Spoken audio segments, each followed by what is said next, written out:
À tous mes très chers, c'est Maniombe, j'espère que vous allez bien, que tout se passe bien pour vous. À tous du coup à quoi? À tous Aimé Jaina, j'espère que vous allez bien. À tous Maniombe, à tous à quoi? À tous Aimé Jaina. Tout d'être là. Génial. À tous aussi à ceux qui nous regardent, ceux qui nous suivent maintenant régulièrement. Donc aujourd'hui, parce que c'est un sujet très important, donc on va aller droit au but. Aujourd'hui, on va parler de Ibrahim Traoré, le président du Burkina Faso. Et du coup, comme j'avoue qu'Imagine a plus travaillé que nous sur le sujet, donc on va quand même en parler. Il y aura des vidéos, des photos, des images. Mais le plus important, c'est que il fait preuve de volonté de puissance. Ah oui, ça c'est vrai. Et je pense que c'est exactement ça. C'est exactement ça. C'est la plus belle des choses qu'on peut dire et vivre aujourd'hui. Et souvent, on a critiqué les présidents africains, à juste titre. Oui. Mais là, je pense quand même que c'est intéressant que l'on puisse parler de lui. Et que maintenant qu'on l'a entre les mains, qu'on vit son époque, ce n'est pas un truc qu'on nous a raconté des années après. Nous sommes contemporains de cela. Bien sûr. Nous sommes les contemporains de ça, donc il faut en parler. Donc on va laisser Imagina commencer à en parler, dire pourquoi elle aime. J'allais dire pourquoi tu le détestes, mais en fin de compte, je ne pense pas que tu le détestes. Et pourquoi tu l'aimes bien. Et puis comme ça, après, nous, on va continuer la discussion. Ok, c'est bon? D'accord. Vas-y, mais du coup, on t'écoute. Alors, c'est vrai que j'ai voulu... c'est un sujet qui me tenait particulièrement à cœur parce que c'est vrai que ça fait quelques mois maintenant qu'on parle énormément d'Ibrahim Traoré sur tous les réseaux sociaux. Et en l'occurrence, c'est quelqu'un que j'aime beaucoup. Son parcours déjà, voilà, parce que il est...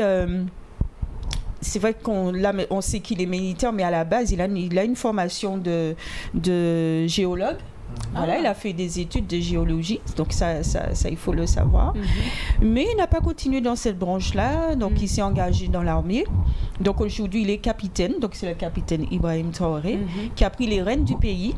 Donc à l'exemple de Thomas Sankara, d'autres militaires qui ont eu le courage, la force et aussi cette détermination et cette puissance, qui ont manifesté leur puissance pour prendre leur pays en main.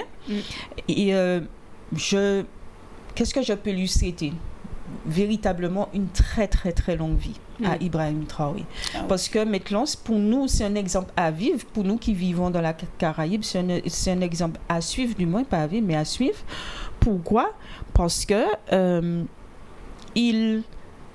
n'est pas un politicien. Il le dit assez souvent. Voilà, ce n'est pas un politicien, donc c'est un militaire. Mais en prenant les rênes du pays, il est allé droit au but. Première chose, on va sécuriser le pays et il va prendre soin de sa population. Et sur combien de doigts d'une main on peut compter le nombre de dirigeants qui ont cette volonté de mettre le peuple en avant eux. Moi, je trouve que c'est extrêmement rare. Et pour un dirigeant africain, je trouve que c'est une excellente nouvelle pour le futur de l'Afrique d'une façon générale. Je ne sais pas ce que vous en pensez à ce niveau. Voilà. Moi, je le rejoins parce que ce qui est important surtout, c'est que tu vois, vous voyez, aujourd'hui et surtout avant, les Africains, l'Afrique et même nous, ici, la diaspora, militairement, on était toujours dépendants d'eux. Donc, je ne dis pas qu'aujourd'hui qu'il n'est pas dépendant peut-être un peu plus de la Russie ou autre, mais on était toujours dépendant d'eux. C'est-à-dire même au niveau de la pensée militaire, de la pensée logistique et autres, on était toujours dépendant d'eux. Et moi je trouve que lui, il a su mettre cette démarcation, c'est-à-dire c'est eux qui pensent, c'est eux qui mettent en action, c'est des Burkinabés qui pensent. Et moi je trouve ça vraiment intéressant parce que souvent on se faisait avoir à ce niveau-là, c'est-à-dire on faisait confiance à la force Barkhane, force ceci, le plan voilà, et Pierre-Vie, voilà, tout ce truc-là. Alors que non, je pense que la première des choses qu'il faut, notamment face à un envahisseur, c'est de se protéger. Donc pour moi c'est tout à fait logique et son positionnement pour moi ne me choque pas parce que j'ai vu sur des réseaux, oui c'est un militaire et Napoléon c'est quoi? Donc à l'école nous apprenons que Napoléon est un militaire, qu'il a été faire ceci, Jules César c'est quoi? Alexandre le Grand c'est quoi? Le général Charles de Gaulle, le grand psychopathe. Donc en plus, donc tu vois, donc c'est à ce niveau-là que si comme on dit en créole, c'est ça qui est bon pour soi, pas bon pour Cana, mais c'est-à-dire que si c'est pas bon pour vous, pourquoi ce serait pas bon pour nous? Et si c'est bon pour vous, du coup, pourquoi ce ne serait pas bon pour nous aussi? Moi, je pense que cet aspect militaire, c'est pas quelque chose de négatif, mais au contraire, c'est quelque chose de positif. Et d'ailleurs, quand on lui pose la question comment se comporte sur son pays, il dit qu'on a encore des difficultés, mais on n'est pas envahi. Et je pense que c'est la plus belle des choses qu'on puisse faire aujourd'hui par rapport à tout ça. Voilà. Mais tu sais, au-delà même du fait qu'on dise oui, c'est un militaire ou ceci, etc., peu importe ce qu'il aurait été, il pense par lui-même, pour son peuple, et il fait avec son peuple. C'est ça. Et moi, c'est ce que je retiens, c'est ce qui me fait voir, waouh! Et je me dis vraiment, comme tu as dit, c'est un exemple pour nous, pour se dire, bon voilà, il y a quelque chose qui se passe et on a un exemple devant nous, vivant, un contemporain. Pour moi, c'est un honneur de pouvoir vivre à une pareille époque et de voir quelqu'un comme cela et de s'inspirer, en fait, finalement. Et lors de la préparation du sujet, je reste toujours sur le plan militaire. Quand Ibrahim Traoré a repris les rênes du pays, donc il a fait l'état de tout ce qui englobe l'armée, la défense et tout. Il s'est rendu compte qu'en fin de compte, les armes que l'armée du Burkina Faso détenait, c'était des armes qu'elle louait aux pays frontaliers.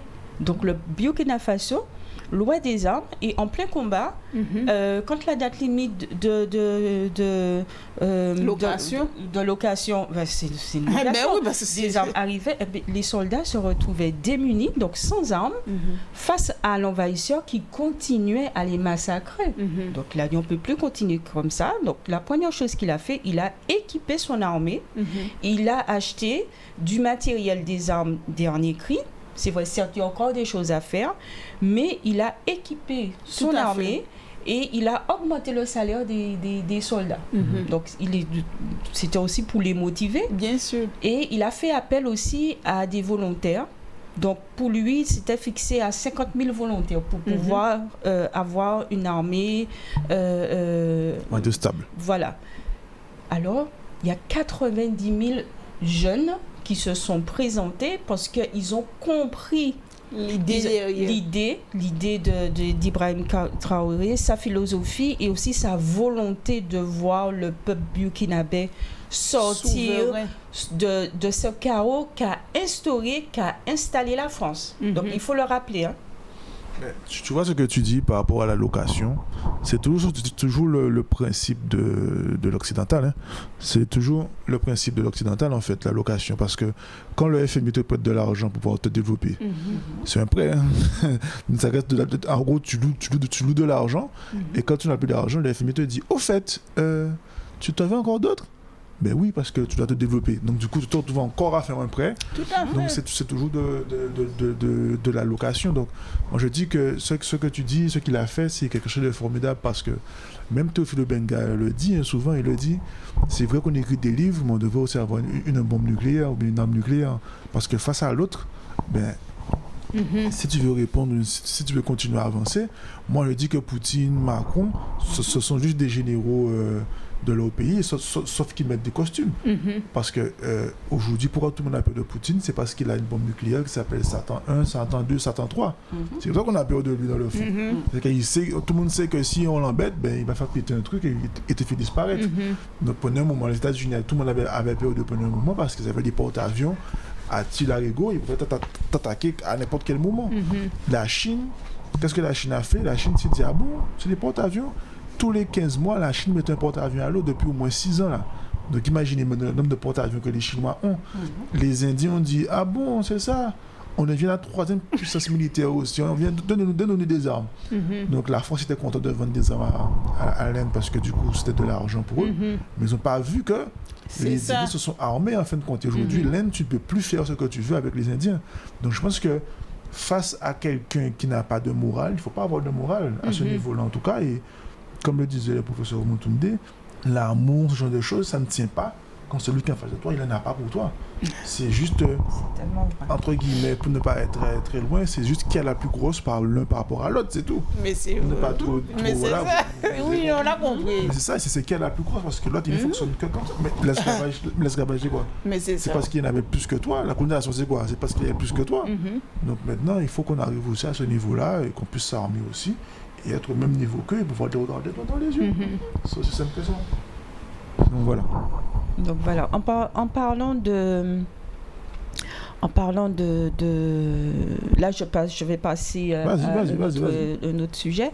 Donc on va parler du PIB. Comment il a redressé l'économie du Burkina Faso. Il a repris aussi l'exploitation de ses mines, donc voilà, qui était gérée par des sociétés, des compagnies étrangères et qui ne respectaient franchement pas du tout ni les lois ni l'environnement du pays. Donc il a repris la gestion, l'exploitation de ces mines d'or. Donc l'or reste au Burkina Faso et c'est ainsi en produisant son propre or qu'il a réussi à rembourser la dette du Burkina Faso à 75% en 2 ans. Chose qui est extraordinaire. Chose qui est vraiment 15%. Il a remboursé sa dette comme ça. Donc comme tu disais, tu parlais du FMI et le Burkina Faso est indépendant, il n'est plus obligé d'aller quémander un prêt auprès du FMI. Donc là, il a sa réserve d'or et il va fonctionner. Et d'ailleurs, ils sont en préparation de leur monnaie. Donc la monnaie sera indexée sur l'or. À partir du moment où tu as ta propre monnaie, tu es indépendant. Alors là, et donc, pour moi, c'est banco, c'est l'idéal. Je passe un message solennel, je regarde la caméra. Moi, je dis une seule chose. Le jour qu'il y a la monnaie de l'AES, l'un des premiers comptes en banque qui va être ouvert, ce sera celui de Mayambe. Parce que je pense qu'il faut soutenir financièrement aussi. C'est-à-dire, c'est bien de parler et tout machin, mais si on ne peut pas mettre 20 € par mois dans un compte en banque là-bas pour faire tourner l'économie, je ne vois pas à quoi ça sert. Donc, je pense vraiment, quand tu as parlé de créer la monnaie, moi, je n'attends que ça. Ils créent la monnaie le mardi. J'ai mon compte en banque. Je pense qu'on devrait faire ça un peu plus. Parce que, par exemple, les Chinois, certes, tout le monde va avoir des comptes en banque partout, mais chez eux, ils ont leur compte en banque dans leur pays. Et même s'ils mettent 15%, 20%, 10% de leur revenu, ils le font. Parce qu'ils veulent soutenir l'économie de leur pays. Donc, je pense que c'est que nous aussi, on doit pouvoir le faire. Et ça permettra aussi, je ne dirais pas que forcément tout le monde dans la diaspora le fera, mais si une grande partie de la diaspora le fait, c'est clair que ça aura un impact aujourd'hui comme retentissant par rapport à tout ce qui se fait. Et par rapport à l'or, pour terminer, ça montre très bien que si on avait l'or, le pétrole, parce qu'on parle de l'or, mais si on avait l'or, le pétrole, manganèse, cobalt, ça veut dire qu'en une année, tous les pays africains sont capables quasiment de rembourser leurs dettes en moins d'1 an, voire 2 ans. Donc ça montre très bien le jeu qu'il y avait sournois, caché, de vol, je ne peux pas de vice qu'il y a eu et qui continue malheureusement à avoir sur certains pays africains. Dernièrement, il y a la présidente je ne sais pas si c'est du Nigeria, je ne me souviens pas si c'est le Nigeria, qui a interdit le dollar, donc les transactions en dollars, les achats en dollars sur son territoire au profit de la monnaie locale. Donc j'ai trouvé ça, c'est un acte souverain, une fois de plus. C'est un acte souverain, une fois de plus. Donc je pense que d'ici, allez, je vais être vraiment large, d'ici 5 ans, l'AES va s'agrandir, ça c'est clair. Ça, c'est et tu sais, ce que tu viens de dire là, moi je trouve ça tellement puissant parce que, tu sais, lorsque... Alors maintenant, c'est vrai qu'ils ne sont plus dans l'Union européenne, mais quand les Anglais étaient dans l'Union européenne, même si on était passé à cette monnaie unique, ils avaient gardé leur propre monnaie. Donc, quand tu dis ça, moi, je trouve que c'est quelque chose de Waouh! Oui, c'est extraordinaire. Il en faut quand même pour pouvoir faire ça. Et même le passeport aussi, tout ça. C'est-à-dire que, moi, comme je dis, il faut qu'on arrête d'avoir peur du vide. Quand les Européens font des choses, on a l'impression que c'est tellement extraordinaire, alors que c'est du vide. C'est juste qu'ils ont copié ce que nous on faisait déjà et qu'ils ont mis à leur sauce.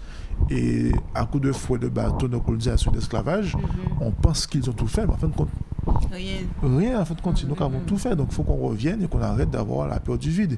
Et c'est pas parce que, même en France, là, en ce moment, on se rend bien compte que est-ce que l'Union européenne, c'est vraiment une bonne idée, parce que vu la tournure que prend les choses, ils réfléchissent à est-ce qu'on doit rester, est-ce qu'on doit pas partir. Marine Le Pen fait son discours carrément maintenant que sur ça, quitter l'Europe, alors qu'elle vole l'argent de l'Europe pour faire ses affaires. Bref, parenthèse. Donc c'est ça en fin de compte. C'est juste que il faut maintenant, plus que jamais, qu'on soit au centre de nous-mêmes. Et les autres, ce sont des partenaires, ce sont des amis, mais on est au centre de nous-mêmes, entre Africains, diaspora et autres. Et le reste, c'est de la périphérie. On n'est pas fâché contre vous, on n'est pas contre vous, mais on estime que maintenant, on pense par nous, pour nous et pour nous-mêmes d'abord. Et après, on verra le reste. On verra le reste, c'est exactement ça. C'est exactement ça. Ce qui m'a vraiment interpellée aussi, et j'étais agréablement surprise lorsque Ibrahim Traoré a parlé de souveraineté alimentaire. Donc là, il s'est rendu compte que, enfin, ce ne sont pas uniquement lui, mais c'est vrai qu'au Burkina Faso, qui a une terre vraiment fertile, ils importaient plus qu'ils n'importaient, et qu'ils n'exportaient, pardon, et ils se sont rendus compte qu'ils ont énormément de matières premières pour pouvoir produire et aussi transformer des produits. Donc, à l'exemple de la mangue, le Burkina Faso, il commercialise ses mangues en Russie. Et ils se sont dit, mais au lieu d'envoyer tout le temps nos mangues là-bas, ça serait bien non seulement de les envoyer, mais aussi de les transformer en faisant des jus, des compléments alimentaires, des produits pour les cheveux, etc. Donc, donc Ibrahim Traoré, il a compris la chose, donc il a appelé un certain nombre d'investisseurs riches du Burkina Faso. Donc, il les a invités à investir dans ce genre d'entreprise. Donc, ils ont répondu présent. Et là, vraiment, ça a développé énormément d'emplois au Burkina Faso. Et maintenant, le Burkina Faso, non seulement a ses matières premières, mais les transforme. C'est ça. Donc, ce serait bien, c'est un exemple aussi pour nous. Je prends l'exemple de la farine de blé qu'on continue d'importer. Mais je me dis qu'ici, on a tellement de farine. On a la farine de manioc, la farine de fouillapé, la farine de banane. Je me pose encore la question, qu'est-ce qu'on fait encore avec de la farine de blé ici, alors qu'on peut faire énormément de choses meilleures pour la santé? Parce que déjà, la molécule du blé a disparu définitivement. Il n'arrive plus à retrouver le blé authentique. Donc voilà. Donc il faut vraiment se poser des questions. Il y a de quoi se poser. Et lorsque nous transformons nos produits bruts, on le transforme avec le respect de la création, le respect de la nature. On ne va pas ajouter une tonne de chimiques, ni de colorants, ni de ceci. Mais tu vois, lorsqu'on est dans notre paradigme ancestral, on a ce rapport à la nature que pour nous qui est sacré. Donc, qui se fait dans la mate. Voilà, donc tout ce qu'on produit au niveau alimentaire, on doit respecter, ça doit être sacré, l'aliment doit être sacré, l'eau doit être sacrée. Contrairement aux pays occidentaux qui transforment un produit et tu retrouves plus ce produit dans le produit fini qu'il t'impose. Et qui te dit qu'il est bon pour ta santé. Mais Soi-disant. Pour parler de ça, je trouve que c'est très intéressant parce que c'est de la même façon qu'on va te vendre Ushuaïa alors que les gels douche là, c'est Ushuaïa. Oui. Les gels douche Ushuaïa en saveur mangue, alors que pas ni mangue. Enfin, il n'y a pas de mangue dedans. Papaye, vanille, machin, alors que ce sont des extraits d'eux. Donc tu vois, extrait de, c'est du chimique, très clairement. On te vend un yaourt, on te dit yaourt à la fraise, à la pomme, tout le truc là. C'est que de la bêtise. Mais moi je pense que aromatisé finalement. Donc toi, moi je dis que au-delà même de se poser la question, limite j'ai envie de manger une bêtise mais qu'elle vienne de chez moi. C'est-à-dire laissez-nous. C'est-à-dire que moi maintenant mon positionnement c'est comme une dame m'a arrêté dans la rue, elle m'a dit oui vous devez quitter la France. J'ai dit mais que la France quitte l'Afrique aussi. Parce que ben oui tu ne peux pas me demander de quitter chez toi et que toi tu restes chez moi. Donc moi je dis que quitte à être dans l'action, soyons dans l'action par nous-mêmes et pour nous-mêmes, et c'est tout. Donc même si Ibrahim Traoré, bon, peut-être que je pousse au bouchon un peu trop loin, mais même s'il nous donne des choses qui sont moins bons, pas bon, c'est pas grave, c'est entre nous, on va discuter, on va s'arranger. Alors que là, l'imposition de quelque chose, on a bien fait avec les grands frères, l'LKP il y a quelques années et tout, on voit bien qu'on se fait avoir, on se fait duper, on se fait berner, regardez le taux de la vie chère et tout. Donc quand on parle de qui nous sommes, mais c'est comme tu l'as dit, hein, c'est de faire avec respect de la nature, respect de qui nous sommes et de nos valeurs. Et après, s'il y a un problème, on va régler le problème entre nous. Parce qu'on a l'impression que on passe par l'intermédiaire de la blouse blanche ou bien de l'occidental parce qu'il va être gage de caution de bon fonctionnement ou bien de... Non. Gage de rien. De rien du tout. De rien du tout. En plus, c'est vrai, gage de rien. Et je préfère vraiment discuter avec Ibrahim Traoré, savoir ce qu'on fait et autres, que passer mon temps de discuter avec quelqu'un qui, de fait, n'en a rien à cirer de moi. On a bien vu ce moment, le code noir, là, les faux débats qu'il lance là, par rapport au code noir, pas code noir, les origines. Bon, bref, je vous laisse parler de ça. Mais... bref. Mais tu sais, moi, à l'heure actuelle, il y a une chose que tu as dit par rapport à l'alimentation. On a une telle richesse, une telle biodiversité, tellement riche, tellement extraordinaire. Et tu sais, même dans les farines, il y a les tubercules qu'on utilise pour pouvoir faire les farines. Il y a une telle variété blanc, violet, jaune, etc. qu'on n'aura pas besoin de colorants artificiels parce que la nature même donne... Voilà. Même la respiration cosmique. À tous les niveaux. Non, en fait... pour revenir à ce que Maniembe disait par rapport à la coopération, les nouvelles relations, les nouveaux échanges commerciaux, partenaires, je me dis que qu'est-ce qu'on attend pour négocier et établir des partenaires directs avec ces pays-là, avec l'AES? Moi, je dis qu'il n'y a pas à attendre. Le truc est là, c'est devant nous. Le temps nous a montré qu'après 500 ans, on peut pas négocier, on ne peut pas discuter avec des gens qui n'ont aucune morale.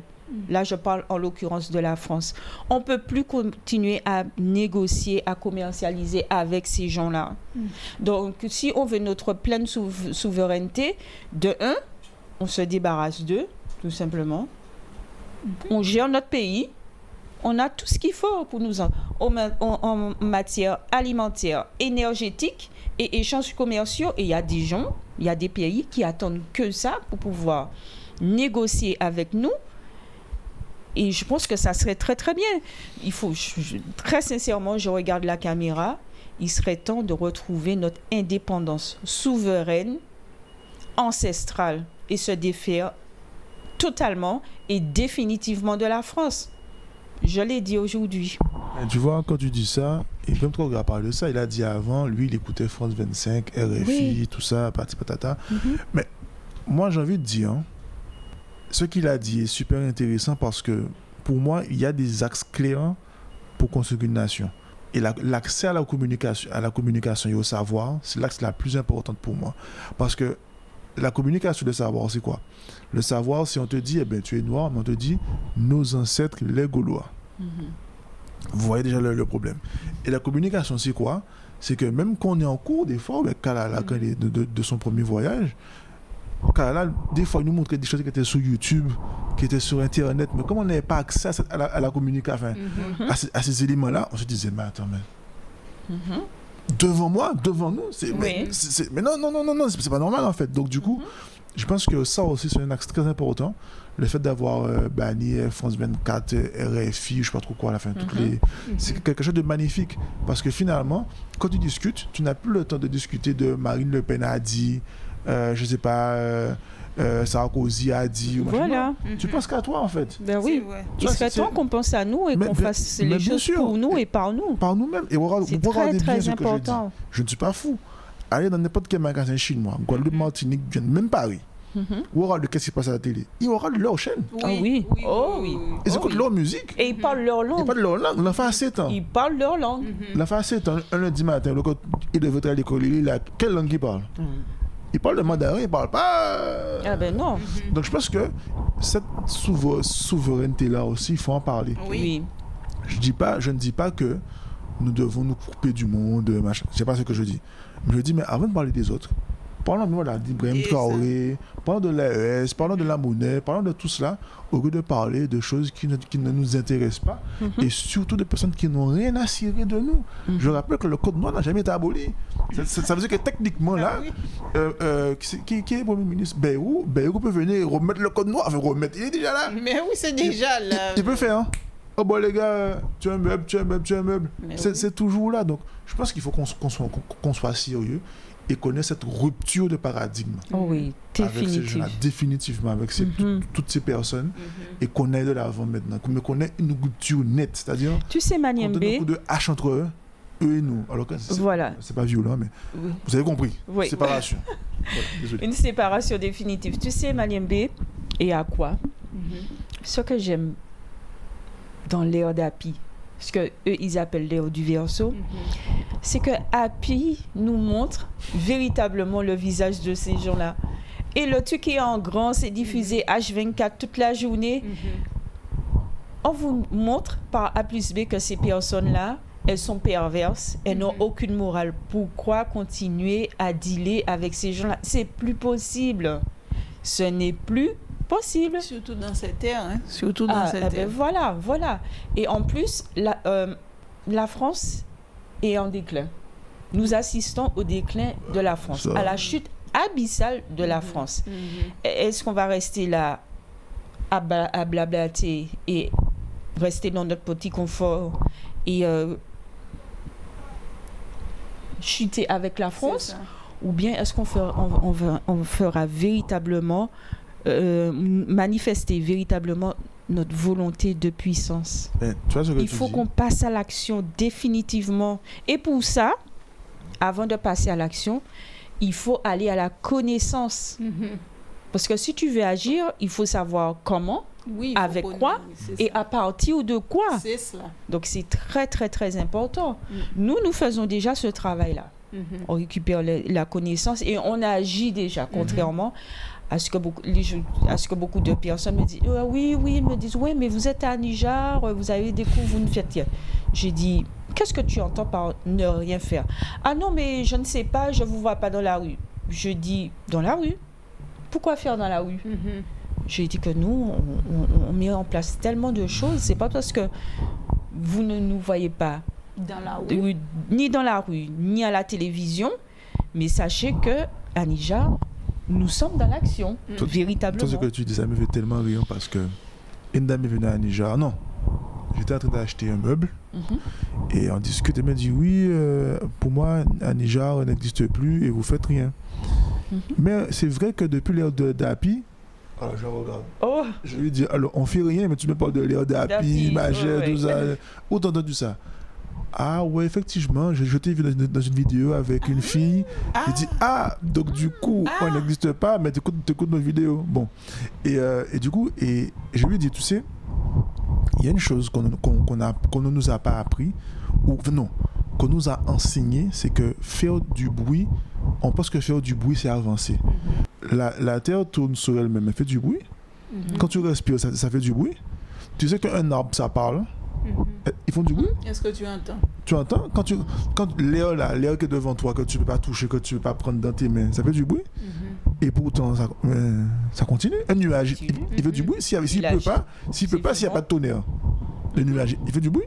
Mais quand tu clignes des yeux. Quand tu clignes des yeux, tu fais du bruit. Donc, j'ai envie de te dire, c'est pas parce que tu fais du bruit qu'on t'entend. C'est ça, en fin de compte, pas parce que tu fais du bruit. Quand je parle de bruit, c'est un bruit en général. Oui, voilà. C'est pas forcément stigmatiser quelqu'un. Mais c'est pas quand tu fais du bruit qu'on t'entend le plus.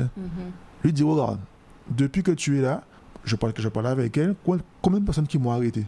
Elle m'a dit, ah ouais, au moins 5-6 personnes. Je dis, tu vois, en même pas 2 minutes. Et est-ce que je fais du bruit? Non. Ils me disent bonjour, on continue à marcher en avant. Ils lâchent des phrases que à quoi et moi on dit, que même le monde de le talk show et tout. C'est que les gens écoutent.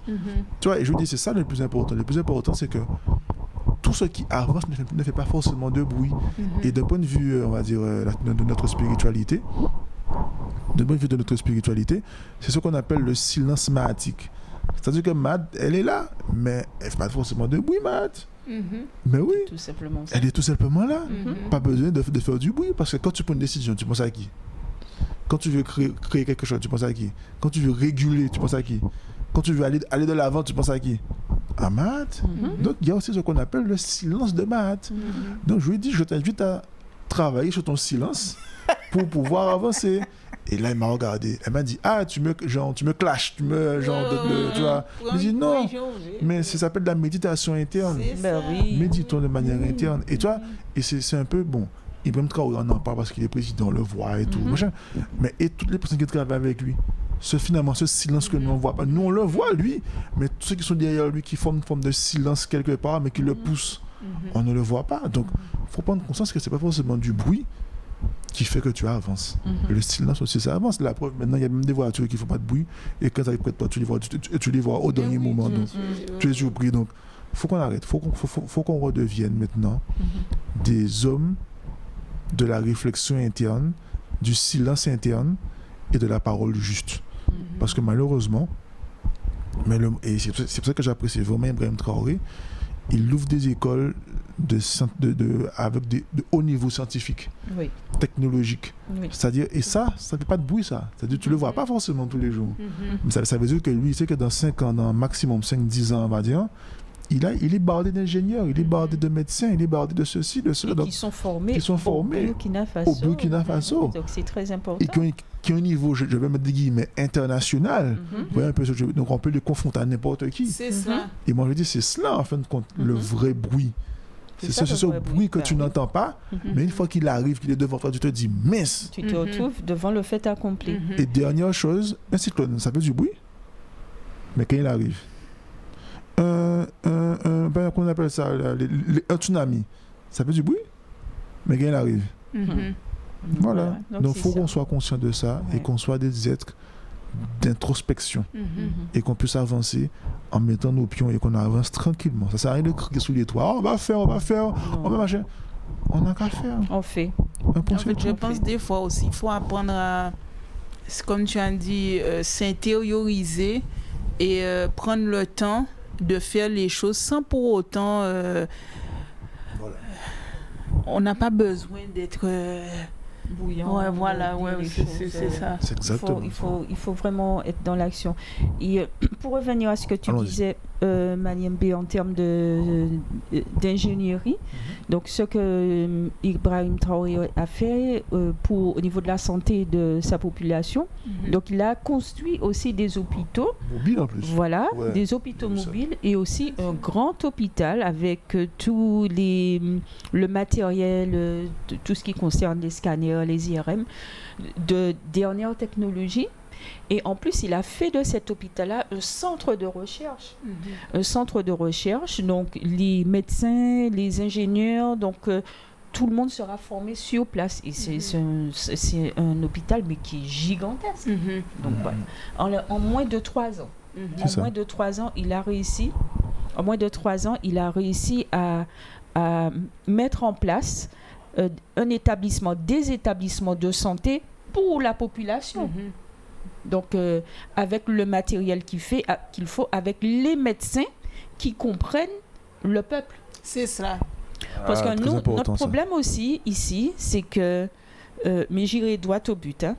On se fait soigner par des gens qui ne nous connaissent pas. On se fait soigner avec des traitements qui ne sont pas adaptés à notre sang, à notre peau, notre environnement. Donc, je pense qu'à ce niveau-là aussi, il y aura un travail à faire. Quel hôpital voulons-nous, pour nos parents, pour nos grands-parents, pour nos enfants?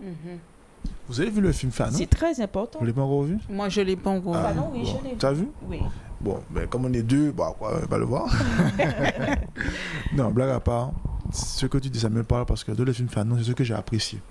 C'est que, bon, il y a des... Bon, j'ai aimé le film, mais comme je connais déjà la vie de Fanon, donc tout ce que je voyais, je savais déjà à peu près ce qui allait se passer. Mais donc je ne vais pas spoiler, je vous rassure. Mais ce qui est intéressant, c'est que ce que j'ai apprécié quand même dans le film, c'est qu'on le montre comme étant un docteur.